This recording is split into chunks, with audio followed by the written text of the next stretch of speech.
ஈரானில் சிக்கிய F-15 போர் விமானியின் மீட்பு நடவடிக்கையின் போது வார் ரூமில் இருந்து அமெரிக்க அதிபர் டிரம்ப் வெளியேற்றப்பட்டதாக பிரபல செய்தி நிறுவனம் செய்தி வெளியிட்டுள்ளது அதிர்ச்சியை ஏற்படுத்தியது.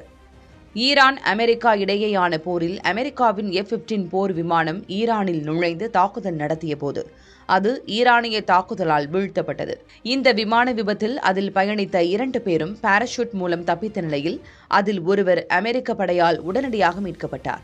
மற்றொருவரை மீட்க அமெரிக்க படைகள் பெரிய அளவில் முயற்சி எடுத்து வந்தது. இதனிடையே தப்பித்திருக்கும் அமெரிக்க விமானியை கண்டுபிடித்து தரும் அல்லது பிடித்து தரும் பொதுமக்களுக்கு பெரிய அளவிலான வெகுமதி வழங்கப்படும் என்று ஈரான் ராணுவம் அறிவித்தது. இதனால் இவர்களை யார் மீட்கப் போகிறார்கள் என்ற பரபரப்பு எழுந்த நிலையில் அந்த விமானியை வெற்றிகரமாக மீட்டதாக அமெரிக்க அதிபர் டிரம்ப் அறிவித்தார். இந்த மீட்பு நடவடிக்கை அமெரிக்க ராணுவத்தின் மிக பெரும் சாதனையாக கொண்டாடப்பட்டு வருகிறது.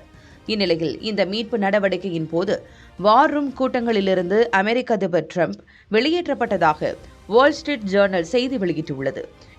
இதுகுறித்து வெளியான செய்தியில் F-15 விமானி ஈரானில் சிக்கிக் கொண்டது தெரிந்ததும் டிரம்ப் மிகுந்த ஆத்திரமடைந்ததாகவும் தனது அதிகாரிகளிடம் அவர் பல மணி நேரம் கத்தி கூச்சலிட்டதாகவும் அந்த செய்தியில் கூறப்பட்டுள்ளது.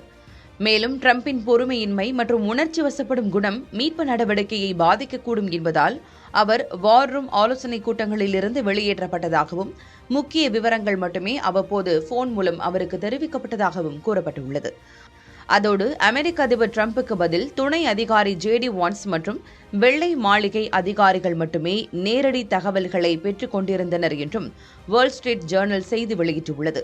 ஆனால் இந்த செய்திகளுக்கு வெள்ளை மாளிகை மறுப்பு தெரிவித்ததோடு மீட்பு நடவடிக்கை வெற்றிகரமாக முடிந்ததற்கு டிரம்பின் தலைமையே காரணம் என்றும் கூறப்பட்டுள்ளது.